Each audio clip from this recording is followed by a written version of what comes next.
हाँ तो प्यारे बच्चों, पिछले क्लास में हम लोग त्रिकोणमिति से जितने भी इम्पोर्टेंट फार्मूला बनते थे उसको हम लोग खात्मा कर चुके हैं और मैं आशा करता हूँ कि आप लोग उसको अच्छे से समझकर याद भी कर लिए होंगे।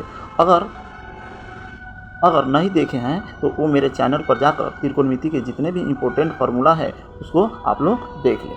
और आज हम लोग देखेंगे कि मेंसुरेशन से जितने भी इम्पोर्टेंट फार्मूला बनते हैं उसका कॉन्सेप्ट क्या है, उसको हमेशा के लिए याद कैसे रखें,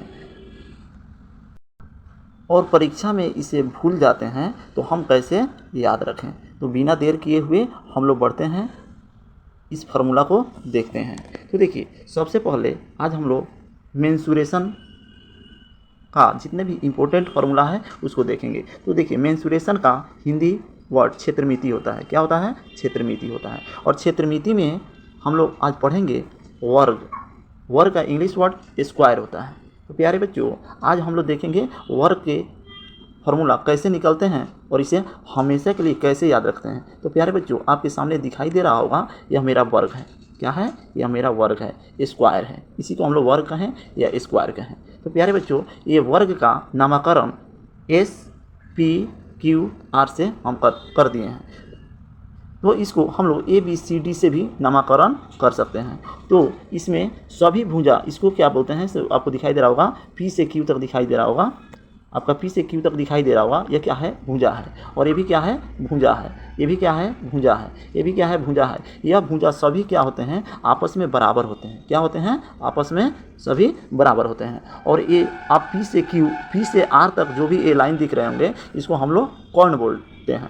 और यहाँ पे S से Q तक भी खींच दे तो ये भी क्या कहलाते हैं? कर्ण कहलाते हैं। तो देखिए, इसमें फर्स्ट फार्मूला आपका बनता है, आपका फर्स्ट फार्मूला बनता है वर्ग का क्षेत्रफल भुजा स्क्वायर। ये सभी लोग जानते हैं और कुछ दिन बाद याद करने के बाद भूल जाते हैं। कैसे भूल जाते हैं और इसका मेन कॉन्सेप्ट क्या है उनको पता नहीं होता है, इसलिए वो भूल जाते हैं। आज हम बताएंगे कि इसका असली सूत्र कैसे निकालते हैं और इसको हमेशा कैसे याद रखेंगे। तो प्यारे बच्चों, वर्ग का क्षेत्रफल यानी वर्ग का क्षेत्रफल जब पूछेगा तो प्यारे बच्चों, ये जितने भी आपको दिखाई दे रहे हैं ये सभी क्या कहलाते हैं? आपको ये जितने भी दिखाई दे रहे हैं ये सब क्या है? क्षेत्रफल कहलाएंगे। ये सब क्या कहलाएंगे? क्षेत्रफल कहलाएंगे। तो देखिए, वर्ग का क्षेत्रफल यानी हम इसको लिख सकते हैं भुजा, यानी भुजा गुने भुजा। तो यही से ही भुजा गुने भुजा जैसे हम लिखेंगे, इसको गुना करेंगे तो ये क्या बन जाता है? भुजा का स्क्वायर। भुजा का स्क्वायर बन जाता है। तो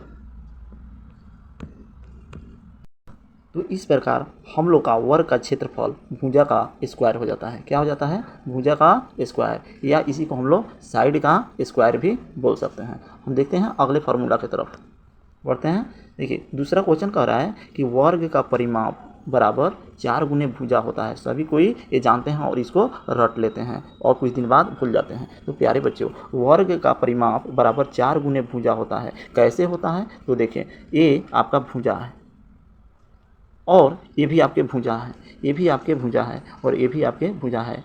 यानी हमारा यही तो परिमाप है। P से Q तक जाएं, Q से R तक जाएं, R से S तक जाएं और S से P तक जाएं। यही तो परिमाप कहलाता है। जो हमारा आरी का जितने भी ये लाइन दिखाई दे रहे हैं, यही तो ये वर्ग का परिमाप कहलाते हैं। तो इसका फार्मूला हम लोग लिखते हैं कि अगर इसका विस्तृत रूप लिख कर बताया जाए तो देखें, भुजा प्लस भुजा प्लस फिर भुजा प्लस भुजा। यानी हम लोग क्या कर दिए? भुजा को चारों साइड को जोड़ेंगे, यानी बराबर कितना मिलेंगे? 4 गुने भुजा। क्या मिल जाएंगे? 4 गुने भुजा मिल जाएंगे। तो यही तो वर्ग का परिमाप होता है, जो आपका 4 गुने भुजा होता है। अगले फार्मूला की तरफ हम लोग देखेंगे। वर्ग का विकर्ण √3 गुने भुजा होते हैं। आखिर √3 और भुजा कैसे आ जाते हैं? तो मेरे प्यारे बच्चों, आप देखें, इस ट्रायंगल में, इस समकोण त्रिभुज में चलें, P, Q और R में चलें। यहाँ पे क्या है? समकोण त्रिभुज है। तो प्यारे बच्चों, ये आपका P से R तक क्या है? P से R तक आपका यही तो विकर्ण है और यहाँ पे क्या है? समकोण है। तो आप जानते हैं, पाइथागोरस परिमेय से जानते हैं कि आपका जब कोण निकालना होता था, क्या निकालना होता था, कोण निकालना होता था, तो हम लोग वहाँ पे फॉर्मूला लगाते थे। क्या चीज़ लगाते थे, आधार का स्क्वायर प्लस लंब का स्क्वायर, यही तो हमारा पाइथागोरस परिमेय कहता था। अब इसको आगे तक हम लोग बढ़ेंगे तो प्यारे बच्चों, आधार कितना है आपका, भुजा है, कितना है, भुजा है, प्लस यानी भुजा का स्क्वायर कर देंगे, और लंब, इसमें लंब भी एक कितना है, भुजा है, यानी यहाँ भी लिखेंगे भुजा का स्क्वायर। इस तरह से आगे फिर हम लोग बढ़ेंगे तो रूट अंडर 2 गुने भुजा हो जाएंगे, क्या हो जाएंगे, 2 गुने भुजा पे स्क्वायर, यानी क्या हुआ, भुजा स्क्वायर प्लस भुजा स्क्वायर, यानी 2 भुजा स्क्वायर। तो प्यारे बच्चों, यहाँ भुजा का स्क्वायर है तो यहीं तो भुजा का स्क्वायर जो क्या होता है, रूट से स्क्वायर में है तो बाहर निकलेगा, यानी क्या हो जाएगा, भुजा बाहर निकल जाएगा, और ये जो 2 रूट में है यह रूट अंदर ही रह जाएगा, इसलिए यह रूट आगे हम लगा दें अथवा पीछे लिख दें। तो इसी प्रकार हमारा क्या होता है कि वर्ग का विकर्ण निकाला जाता है, क्या होता है, √2 गुने भुजा होता है। तो प्यारे बच्चों, हमको आशा करते हैं ये वर्ग से यह 3 इंपॉर्टेंट फार्मूला बनते हैं। यह हमारा आगे हम लोग देखते हैं कि आयत का सूत्र, आयत यानी इसी को हम लोग क्या बोलते हैं, रेक्टेंगल बोलते हैं, यानी आयत का सूत्र, आयत को हम लोग क्या बोलते हैं, रेक्टेंगल बोलते हैं। तो प्यारे बच्चों, हमारा यहाँ पे रेक्टेंगल दिखाई दे रहा होगा, ABCD, यह क्या है, एक रेक्टेंगल है। इसमें क्या होता है कि ये आपका विकर्ण होता है जो वर्ग में होता था। आगे हम लोग फिर देखेंगे कि इसमें जो बड़ा वाला भुजा है इसको लंबाई मानते हैं, और जो छोटा वाला भुजा है उसको चौड़ाई मानते हैं।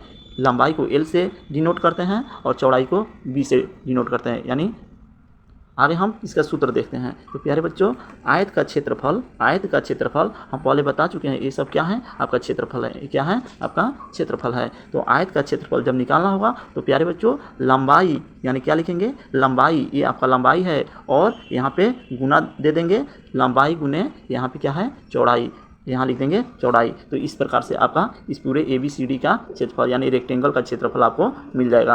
आगे देखते हैं, आयत का पूछता है, आयत का परिमाप, क्या पूछ रहा है, आयत का परिमाप। तो प्यारे बच्चों, आयत का परिमाप निकालने का मेन कॉन्सेप्ट है कि देखें यहाँ पे आयत का परिमाप पूछ रहा है, बराबर में हम आपको बता रहे हैं कि देखिए इसमें लंबाई यहाँ है और लंबाई यहाँ है, तो कितना लिख सकते हैं, 2 लंबाई लिख सकते हैं, क्या लिख सकते हैं, 2 लंबाई लिख सकते हैं, प्लस में यहाँ चौड़ाई है और यहाँ भी आपको चौड़ाई है, तो चौड़ाई इसमें कितना है, 2 चौड़ाई है, कितना है, 2 चौड़ाई है। तो इसको हम लोग इसमें से 2 को क्या करेंगे, कॉमन बनाकर बाहर निकाल देंगे, तो ये आपके रूट के अंदर में लंबाई प्लस चौड़ाई क्या हो जाएंगे, लंबाई प्लस चौड़ाई, यही आपका जो आयत का परिमाप होता है, सो फार्मूला इस तरह से हम लोग निकालते हैं, और इस तरह से आप लोग याद रखेंगे, हमेशा के लिए आपका याद रह जाएगा। यानी आयत का परिमाप कितना हुआ, तो वहीं 2 लंबाई प्लस चौड़ाई होता है। तो लंबाई चौड़ाई को हम लोग L और B से डिनोट करते हैं। आगे हम लोग देखेंगे कि आयत का विकर्ण बराबर root under L² plus B² होता है। इसको हम लोग फिर आगे बताए हैं कि रूट अंडर L को लंबाई लिखते हैं और B को चौड़ाई लिखते हैं। तो प्यारे बच्चों, हाँ, तो आयत का विकर्ण का हमने क्या कर दिया था, पहले आपको बता चुके थे वर्ग में कि आखिर पाइथागोरस परिमेय को लेकर हम लोग वर्ग का विकर्ण कैसे निकालते थे, उसी प्रकार से आयत का विकर्ण को भी हम लोग निकालते हैं, लंबाई स्क्वायर प्लस चौड़ाई स्क्वायर होता है। तो हम लोग सिंपली इसको याद कर लेते हैं। आगे हम बढ़ते हैं, अगला है सूत्र आपका वृत्त। अगला क्या है आपका फॉर्मूला, वृत्त है, क्या है, इसको हम इंग्लिश में सर्किल बोलते हैं, क्या बोलते हैं, सर्कल बोलते हैं। तो प्यारे बच्चों, आप देखेंगे इसमें प्रथम सूत्र है कि वृत्त का क्षेत्रफल, क्या है, वृत्त का क्षेत्रफल। तो प्यारे बच्चों, आप देख रहे हैं यहाँ पे क्या है, आपका एक वृत्त है, इसमें क्या होता है, बीच में आपका सेंटर होता है, यहाँ पे सेंटर होता है जिसे O से डिनोट किया गया है, और यहाँ से कहीं भी वृत्त के जाएंगे, कहीं भी मिला देंगे तो ये आपका त्रिज्या कहलाता है, जिसे R से डिनोट किया जाता है। कहीं भी यहाँ से मिला देंगे तो ये आपका त्रिज्या कहलाता है, जिसे R से डिनोट किया जाता है। तो हम लोग इसमें देखें, एक वृत्त होता है और इसमें क्या होता है, एक त्रिज्या होता है, और इससे हम लोग अगला सूत्र को देख रहे हैं। तो वृत्त का क्षेत्रफल क्या होता है, तो पाई और R² यानी पाई और त्रिज्या का स्क्वायर क्या होता है, पाई और त्रिज्या का हम लोग स्क्वायर ले लेते हैं। क्या ले लेते हैं, त्रिज्या का स्क्वायर ले लेते हैं। आगे हम बढ़ते हैं अगले सूत्र की तरफ। अगला सूत्र है वृत्त का परिधि। क्या है, वृत्त का परिधि। तो प्यारे बच्चों, वृत्त का परिधि क्या होता है, 2 पाई और r, यानी इसको याद रखेंगे सिंपली 2 पाई और क्या होता है, रेडियस। इसको तीनों को हम लोग मल्टीप्लाई करते हैं तो हम लोग वो वृत्त का परिधि निकल जाता है। यहाँ पे नोट में याद कर लेंगे, जहाँ पाई का मान क्या होता है, 22/7 होता है। कितना होता है, 22/7 होता है। या अगर इसको नहीं लेना है तो 3.41, जो आपके जहाँ पे प्रश्न होते हैं वहाँ पे इसको डिनोट किया जाता है कि 22/7 लें अथवा 3.14 लें। अगर 3.14 बोलता है तो पाई का मान हम लोग 3.14 लेते हैं, और जहाँ पे नहीं बोलता है वहाँ पे 22/7 ही हम लोग लेते हैं। आर क्या है, जहाँ त्रिज्या है, और आर निकालने का एक ये भी फार्मूला है कि आर को निकालने के लिए आर बराबर क्या होता है, d/2, यानी डी क्या है, यहाँ पर डी आपका व्यास है। यानी त्रिज्या निकालना हो तो आप क्या कर सकते हैं कि व्यास/2 होता है, यानी त्रिज्या बराबर क्या होता है, व्यास/2 होता है। इस तरह से हम लोग का वृत्त का जो भी फार्मूला था वो खत्म हो चुका है। आगे हम लोग बढ़ते हैं, देखते हैं आगे हम लोग देखेंगे अर्धवृत्त। ये क्या है, अर्धवृत्त। तो प्यारे बच्चों, आप देख चुके हैं कि अर्धवृत्त को हम लोग इंग्लिश में क्या बोलते हैं, सेमी सर्किल बोलते हैं। यहाँ पे एक आपको अर्धवृत्त दिखाई दे रहा होगा। क्या चीज़ दिखाई दे रहा है आपको, अर्धवृत्त, जिसमें क्या होता है, ये आपका पूरा व्यास होता है। ये क्या होता है, पूरा व्यास होता है, और इसमें आधा क्या होता है, त्रिज्या होता है, जिसे हम लोग आर से डिनोट करते हैं। तो हम लोग इस फार्मूला को देखते हैं कि अर्धवृत्त का क्षेत्रफल, इसको याद रखेंगे, क्या होता है, पाई r²/2। तो प्यारे बच्चों, अगर वृत्त का क्षेत्रफल याद है आपको, वृत्त का क्षेत्रफल हम पहले बता चुके थे ऊपर कि क्या होता है, पाई r² होता है। तो इसी प्रकार से यहाँ क्या पूछा हुआ है, अर्धवृत्त पूछा हुआ है, यानी पूरे वृत्त का आधा, यानी उसको आधा कर दें, यानी 2 टुकड़ा में बांट दें तो वो मेरा अर्धवृत्त कहलाता है। इसलिए पूरे वृत्त के क्षेत्रफल में अगर हम 2 से यहाँ पे डिवाइड कर दें, यानी भागा कर दें, तो इस प्रकार हमारा क्या निकल जाता है, अर्धवृत्त का क्षेत्रफल निकल जाता है। आगे हम लोग देखेंगे अगले सूत्र की तरफ। अगला सूत्र है आपका अर्धवृत्त का परिमाप। अगला सूत्र क्या कह रहा है आपका, अर्धवृत्त का क्या कह रहा है, परिमाप कह रहा है। तो देखिए, अर्धवृत्त का परिमाप मतलब इस अर्धवृत्त पर हम लोग पूरे घूमेंगे तो यह क्या कहलाएगा, अर्धवृत्त का परिमाप कहलाएगा। और ये फार्मूला बहुत ही इंपॉर्टेंट है, इसको आप लोग अच्छी तरह से समझ लें। तो देखें, अर्धवृत्त का परिमाप, यानी अगर हम यहाँ से यहाँ तक चले तो क्या होता है कि इसका पहले बताया गया था ऊपर कि पूरे वृत्त का परिधि कितना होता है, 2 पाई r, लेकिन इसमें आधा कर दिया जाए तो यहाँ 2 से डिवाइड करेंगे तो ये 2 कट जाएगा, यानी क्या हो जाएगा, पाई r। यानी हम लोग को यहाँ से यहाँ तक चलने में कितना दूरी तय करना पड़ा, पाई और r दूरी तय करना पड़ा, पाई और r दूरी तय करना पड़ा।